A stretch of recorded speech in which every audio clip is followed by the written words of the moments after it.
হলো না তো ছেলে, শুধু ঠান্ডি একাই হলো দিল সবাইকে ফেলে, শুধু ঠান্ডি একাই হলো দিল সবাইকে ফেলে।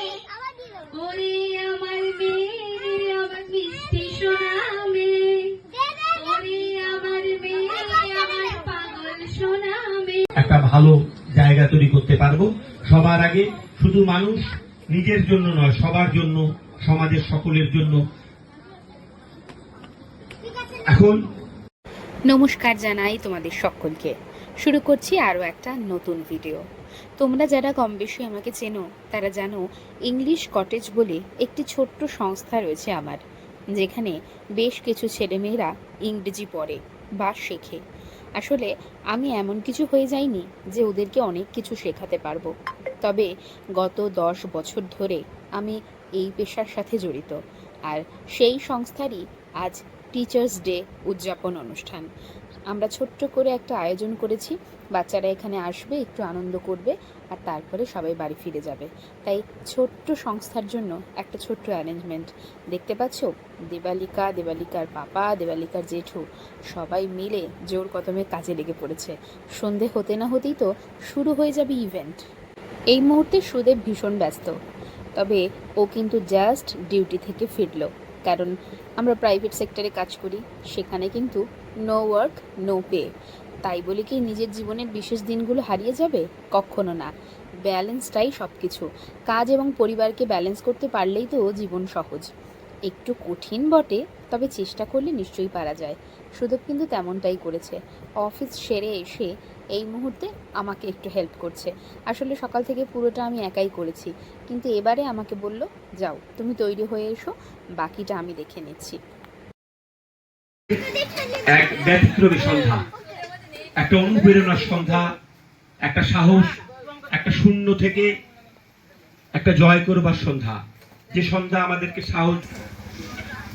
ইংলিশ কটেজের গতকাল আপনারা জানেন শিক্ষক দিবস ছিল।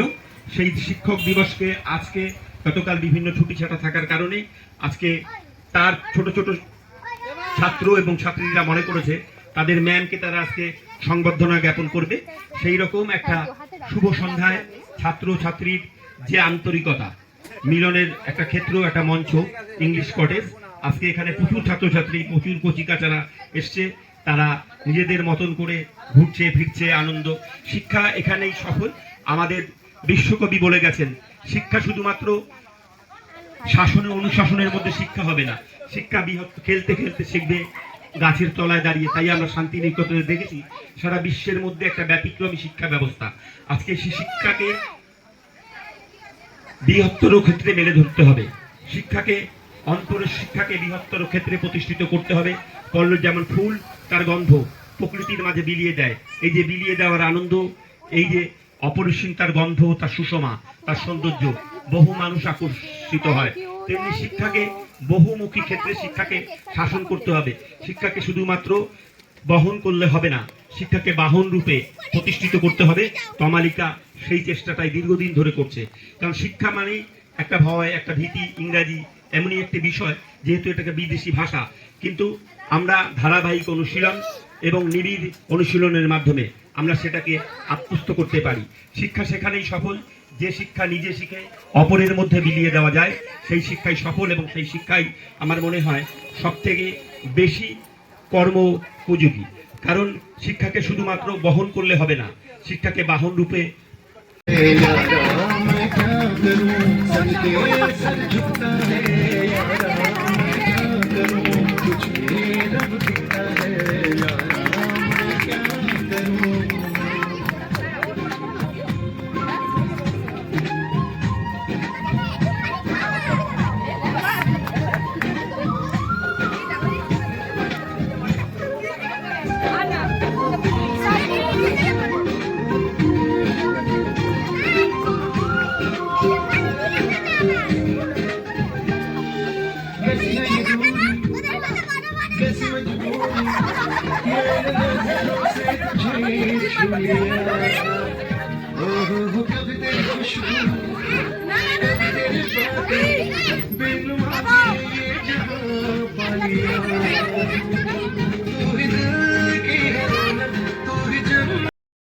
আমি জীবনে কত ভালো কাজ করেছি বা কত কাজ করব সত্যিই জানি না, কিন্তু এই যে কাজটা করি এটা আমার কাছে সবচাইতে শ্রেষ্ঠ এবং প্রিয় কাজ।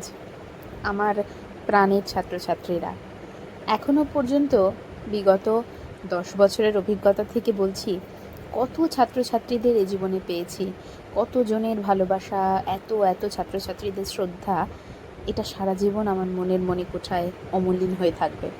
2025-এর এই মুহূর্তে যেই সমস্ত স্টুডেন্টরা দেখছো তাদের প্রত্যেককে জানাই আমার অন্তরের ভালোবাসা। তোমরা সকলে ভালো থাকো, সুস্থ থাকো, সর্বোপরি ভালো মানুষ হও। কারণ ছাত্রছাত্রীরা পড়াশুনো করবে, পড়াশোনায় একটু দুষ্টুমি করবে, সেটা খুব স্বাভাবিক, কিন্তু পড়াশুনোর আগে সবচাইতে বেশি যেটা জরুরি সেটা হচ্ছে মানুষের মতো মানুষ হওয়া, মানুষ হিসেবে মানুষকে ভালোবাসা। অন্তত আমি একজন ইংরেজি শিক্ষিকা হয়ে এটা মাদার ইন্ডিয়ার ছবি, কারণ এ ছবি আমাদেরকে লড়াই করার অনুপ্রেরণা যোগায়, আজ এবং আগামীর পথ চলার প্রেরণা যোগায়। কারণ ভারতবর্ষের যা কিছু কান্তি, যা কিছু কীর্তি, যা কিছু সৃষ্টি, তার পিছনে দারিদ্রতা কিন্তু কখনো বাধা হয়ে দাঁড়ায়নি। সেই জায়গাটা একটা বিরল মুহূর্ত, কারণ মা এবং বাবার অন্য প্রয়াসে কিন্তু তমালিকা আজকে নিজেকে যতটুকু আপনাদের মধ্যে পৌঁছাতে পেরেছে।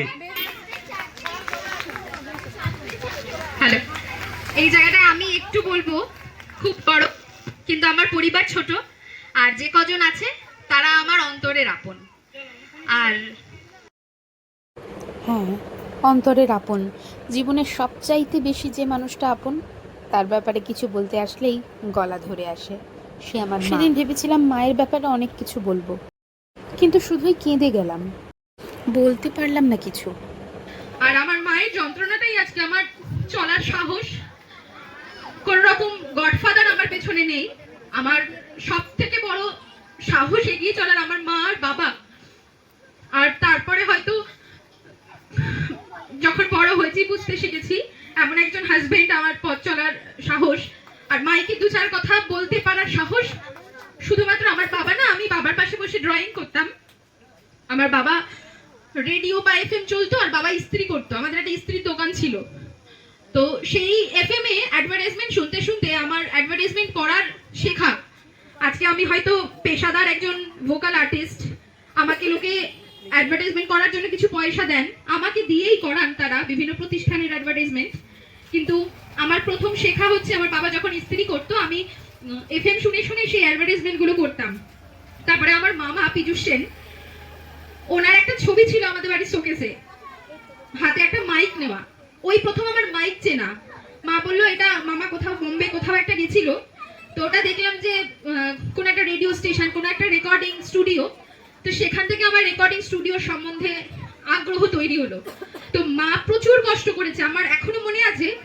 আমি কষ্ট কিন্তু করিনি, হয়তো আমি অনেক দরিদ্র পরিবারের, কিন্তু আমার জামা কাপড় পোশাক আশাক সবকিছু সবটা দিয়ে আমার মা আমাকে এগিয়ে নিয়ে গেছে। যখন ভেঙে পড়তাম যে মা ওই মঞ্চে না আমাকে ডাকলো না, মা বলতো তুই তুই চুপ কর, তুই পারবি, তুই চেষ্টা কর। তার একটা বছর পরে কল্যাণীতে, আমি মাইকে বলছি একেবারে সত্যি কথা, কল্যাণী এসডিওতে খাদ্য ভবন উদ্বোধন হলো, জ্যোতিপ্রিয় মল্লিক তখন মন্ত্রী ছিলেন, খাদ্যমন্ত্রী। আমি ডাক পেলাম খাদ্য ভবন উদ্বোধন করার। তো সেদিন আমি বুঝেছিলাম মা ঠিক কথা বলেছে, অধ্যাবসায় আর ইচ্ছা থাকলে সবটাই সম্ভব হয়। আর মা ঠোঙা বানাতো, ঠোঙা বানিয়ে খাটের তলা ভর্তি হয়ে যেত, আর তার পাশে আমার জন্য হিস্ট্রি পেপার, ভূগোল paper, question answer, short question মা কনস্ট্যান্ট রেডি করছে, কাল সকালে উঠে এগুলো মুখস্থ করতে হবে কিন্তু এইভাবে আমার পথ চলাটা শুরু হয়েছিল। আর ইংরেজিকে ভালোবাসা আমার প্রথম থেকেই হয়েছিল মায়ের কারণে, মা চাইতো মেয়ে ইংরেজিতে কথা বলুক। So that is why I want to say miles to go before I sleep, when I woke up, miles to go before I sleep. আজ হয়তো আমি ইংরেজিতে কথা বলতে পারি। তারপরে আমার বড় হওয়া, উচ্চ মাধ্যমিক পাশের পরে আমি ইংলিশ ল্যাঙ্গুয়েজ টিউশন শুরু করি। আপনারা অনেকে আমাকে অ্যাঙ্কার হিসেবে চেনেন, কিন্তু ইংরেজি নিয়ে যাত্রাপথটা আমার অনেক ছেলেবেলা থেকে। তো এবার আমি আমার মামাকে একটু বরণ করে নেব। অনুষ্ঠানটা দেখে তোমাদের একটু মেসি মনে হচ্ছে ঠিকই, তবে এই মেসি ভিডিওটাই আমার জীবনের শ্রেষ্ঠ স্মৃতির মধ্যে একটি হয়ে থাকবে, কারণ এই দিনটাই আমি সঙ্গে পেয়েছিলাম আমার প্রিয় মানুষদের। এই মুহূর্তে আমি শ্রদ্ধা নিবেদন করছি আমার মামার উদ্দেশ্যে। আমার মামা আমার সঙ্গে যে কোনো কঠিন পরিস্থিতিতে আমি ডাকলেই যাকে পেয়ে যাই, এক প্রকার অঘোষিত একটা উচ্চারণ যে আমি তোর সাথে আছি। আমার রেজিস্ট্রি ম্যারেজ হোক কিংবা আমার ইংলিশ কটেজের অনুষ্ঠান কিংবা যে কোনো মঞ্চে একটু টায়ার্ড লাগলেই মামাকে ডেকে নিই, কিন্তু সেই মানুষটা কখনো না বলে না, সব সময় আমার পাশে থাকে। তমালিকা যেমন আজকে ছোট থেকে একটা সাংস্কৃতিক শিল্পী হিসাবে আপনাদের কাছে এসেছে এবং একটা ইংলিশ কটেজও পরিচালনা করে। আপনারা যারা অভিভাবক আছেন তারা জানেন আপনাদের ছাত্রছাত্রীকে কতটা তৈরি করতে পেরেছে। আপনাদের উৎসাহ, উদ্দীপনা এবং হৃদয় উচ্চারণ ভালোবাসা প্রমাণ করে সেই জায়গাতেও সফল হয়েছে। যেমন একটা ছোট্ট আমাদের যদি ভারতবর্ষের জায়গায় দেখি, তৃতীয় বিশ্বের একটা গরিব দেশ, সেই দেশে কিন্তু আমাদের যা কিছু সৃষ্টি চিরকল্যাণকর। সেখানে কিন্তু ভারতবর্ষের শিক্ষা, সংস্কৃতি, সামাজিক ক্ষেত্রে বিভিন্ন ক্ষেত্রে কিন্তু দারিদ্র পরিবারের অবদান আছে। আপনি যদি বলেন বিশ্ব ফুটবল শাসন করেছে প্লে, তিনি কিন্তু অত্যন্ত দারিদ্র পরিবার থেকে উঠে এসছে। ডিয়াগো আর্মান্ডো মারাদোনা, যিনি বিশ্ব ফুটবলের রাজপুত্র হিসাবে পরিগণিত হয়েছেন, তিনি কিন্তু একদম নিতান্ত গরিব পরিবারের থেকে উঠে এসছেন। এবং আমাদের যে লড়াই, যে অনুপ্রেরণা, জীবন এবং জীবিকা এবং নিজেদের সাংস্কৃতিক সত্তাকে বাঁচিয়ে রাখবার, এটা কিন্তু প্রতিদিন আমাদেরকে শিক্ষা দেয় পথ চলার, এগিয়ে যাওয়ার। কিন্তু পাশাপাশি আমরা সবাই আজকে বড় হয়েছি, কিছু জিনিস সমাজে আমাদেরকে খুব লজ্জায় ফেলে। বহু জায়গায় আমরা দেখি এখনো পেপারে বা দূরদর্শনের কোনো খবরে, স্টার আনন্দের খবরে, বা সেখানে দেখি যে শাশুড়ি মাকে তার হয়তোবা কোথাও মাকে নির্জন স্টেশনে ফেলে সেই ছেলে চলে যায়, গিয়ে তার মা যে ছেলেকে কোলে পিঠে করে মানুষ করেছে, বড় করে তার কেরিয়ার তৈরি করে দিয়েছে, তাকে একটা স্টেশনে ফেলে রেখে চলে যাচ্ছে বা কোনো একটা বাস স্ট্যান্ডে ফেলে। এটা আমাদেরকে যন্ত্রণা দেয়। তাই একটা মানুষ হতে গেলে সবার আগে স্বস্বীকৃত হতে হয়, তার মধ্যে মানবতা এবং মনুষ্যত্ব। এবং পাশাপাশি আমরা দেখি আমাদের সমাজে স্বামী স্ত্রী বা বহু জায়গায় শাশুড়ি বউয়ের একটা উপাখ্যান, যেখানে বিভিন্ন সিরিয়ালগুলোতে দেখায়। কিন্তু তমালিকা সেই জায়গাটায় আমি বলবো ওর শিক্ষা এখানে সফল। ওকে কিন্তু ও যেমন মাকে ভালোবাসতে পেরেছে, স্বামীকে যেমন প্রতিপালন করতে পেরেছে, পাশাপাশি তাকেও সমানভাবে শ্রদ্ধা করতে শিখেছে। এটা সমাজের পক্ষে, পরিবারের পক্ষে আমার মনে হয় এটা একটা ভালো ছবি। এই ছবি যদি আমাদের প্রতি ঘরে অনুদিত হয় তবে একটা সুখী পরিবার গড়ে উঠতে পারে। তাই আমি মঞ্চে ডেকে নিচ্ছি তারানিশীল তমালিকার যিনি শাশুড়ি মা হন, আমরা তাকে সংবর্ধনা জ্ঞাপন করছি। এবং আজকের আমি মনে করি এই যে সন্ধ্যা, এটা একটা অন্যরকম সন্ধ্যা, একটা পারিবারিক সন্ধ্যা, যেখানে ভালোবাসা, মানবতার একটা পাশাপাশি একটা মহামিলন ক্ষেত্র। এই ছবিগুলো সারা জায়গায় একটু করতালি দিয়ে অভিনন্দিত করবেন। এটা সত্যি প্রশংসার এবং অভিনন্দনের, এবং নিজেকে আমার এটা ভালো লাগছে যে এই ধরনের ছবি। সংসারের এই মানুষগুলোই থেকে যায় সকলের আড়ালে। এই মানুষগুলোকে নিয়ে ভাবার সময় কোথায়? তাই ভাবলাম এই মানুষটাকে একটু শ্রদ্ধা নিবেদন করি। আর ইংলিশ কটেজের এই বিশেষ দিনে, এই বিশেষ উৎসবে আমার শাশুড়ি মাকে শ্রদ্ধা না জানালে ঈশ্বরও বোধহয় রেগে যেতেন। একজন নির্ঝঞ্ঝাল, নিষ্পাপ ভালো মানুষ, যে মানুষটা বুক দিয়ে আগলে রেখেছে আমাদের সংসারকে, আর যে মানুষটা আমাদের সংসারকে আগলে রেখেছে তাকে তো আমাকে আগলে রাখতেই হবে। তাই মায়ের চোখে জল এলেও মনের মনে কোঠায় ছিল গর্ব আর আনন্দ। ফর্মুলা দিয়ে আজকের অনুষ্ঠান শেষ করব। ওই একই কথা হয় মায়ের মতনই, যে এই মানুষটার ক্ষেত্রে অনেক কিছু বলতে মন চায়, কিন্তু ওই অনেক না বলা কথা হয়ে ফিরে আসে। তো ওই যে বলে না যে সবসময় একজন সফল পুরুষের পেছনে একজন সফল নারী থাকে, একজন অনুপ্রেরণা যোগানোর নারী থাকে।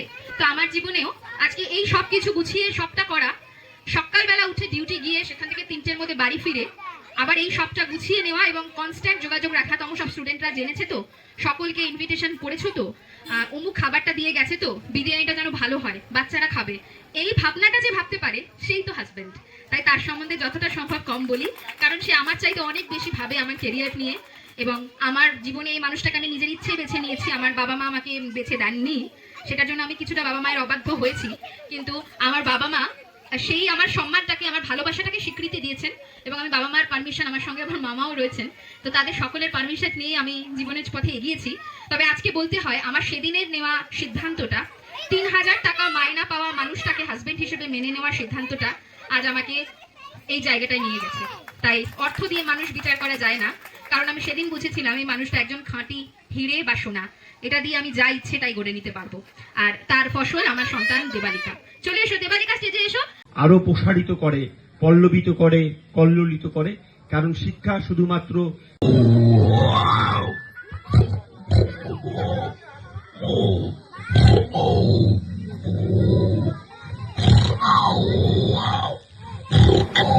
ঢাকের আওয়াজ শুনলে এই জীবনে আর চাহিদা অনন্য আমার প্রয়াস। বড়ই কম। তাই আজকের ভিডিওটা এখানেই শেষ করছি। তোমরা শুধু আমায় আশীর্বাদ করো যেন জীবনযুদ্ধে জয়ী হতে পারি, মানুষকে ভালোবাসতে পারি। ঈশ্বর যেন আমাকে সেই ক্ষমতাটুকু দেন আর এই পরিবারটাকে আগলে রাখতে পারি। বাবা মা, আমার শাশুড়ি, আমার হাজব্যান্ড, এরাই আমার জীবনের শ্রেষ্ঠ বন্ধু। এছাড়াও আরও কিছু মানুষ আমার জীবনে আছে, তাদেরকে আবার নতুন কোনো ভিডিওতে তোমাদের সঙ্গে নিশ্চয়ই আলাপ করাবো। সকলে ভালো থেকো। নমস্কার।